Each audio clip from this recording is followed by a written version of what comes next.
Hey Sienciers, today I'll show you how to install our tool database for Fusion 360. Head on over to our website and click on our resource page. Click on the LongMill MK2, and then what you want to do is you want to scroll down to our handbook. Here you'll find the feeds and speeds page. Click on that. Scroll down the page until you come to the tool library files. Here you can choose your selection of Fusion or VCarve tool libraries. Today we're going to download Fusion 360 tool library. Click on the Sienci Labs Fusion 360 tool library icon to begin the download.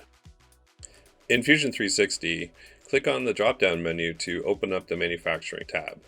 Once you're in the manufacturing tab, click the little icon for the tool library.